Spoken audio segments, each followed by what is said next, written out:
Umreno, pansamantala mga mega oil price hikes. Epektibo ngayong araw ang big time oil price rollback. Live mula sa Quezon City, may unang balita si James Agustin. James!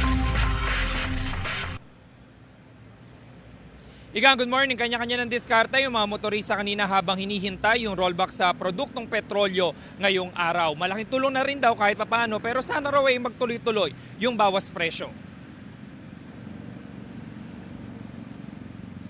Ipinarada muna ng TNVS driver na si Henry sa gasolinahan ng pinapasadang kotse habang hinihintay ang rollback sa produktong petrolyo ngayong araw. Sayang daw kasi ang kanyang matitipid. Nadagdag kita na rin na maiuwi sa kanyang pamilya. Malaking bagay din sa amin kasi yung pang araw-araw na namin doon lang lahat napupunta yung magkakaroon lang kinikita namin doon. May iuwi lang namin sa pamilya namin dati. Nasa lang 300 to 400 na lang Nagpakarga naman ang taxi driver na si Albert bago bumiyahe. Pero 400 pesos na halaga muna yan ng gasolina dahil hinihintay din niya ang rollback. Mamaya na lang ulit dadagdag para mas maganda-ganda. Dadagdagan ng bawas. Ganun lang din naman uli yan, itataas uli. Wala naman kabuhay-buhay yung ganyan, lokohan lang. Taong bahay na naman pinahirapan Ang jeepney driver namang si Joel, hindi na nahintay ang bawas presyo sa diesel dahil maaga siyang pumasada.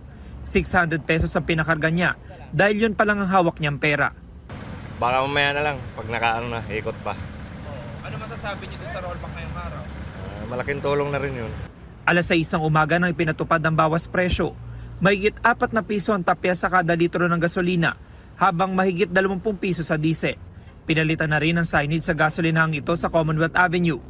Ang TNVS driver na si Ray hinintay raw talaga ang rollback bago magpakarga. Kadagdag din po sa kita namin agad. Laking bagay yung yung 5 piso ata, 4 pesos.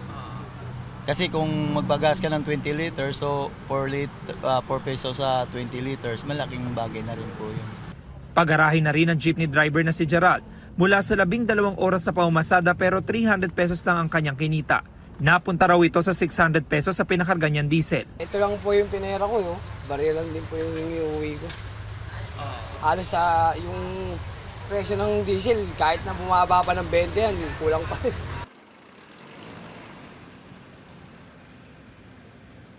Samantala, Igan, sabi ng Department of Energy ay magkakaroon din ng 10 pesos per liter na discount. Yung mga jeepney drivers, epektibo po yan ngayong araw. Pero doon sa pag-iikot natin sa ilang gasolinahan dito sa Commonwealth Avenue ay hindi pa po yan pinapatupad. Sabi ng isang supervisor ng isang gasolinahan ay naghihintay lang din sila ng abiso. Yan ang unang balita mula po rito sa Quezon City. James Agustin, GMA News.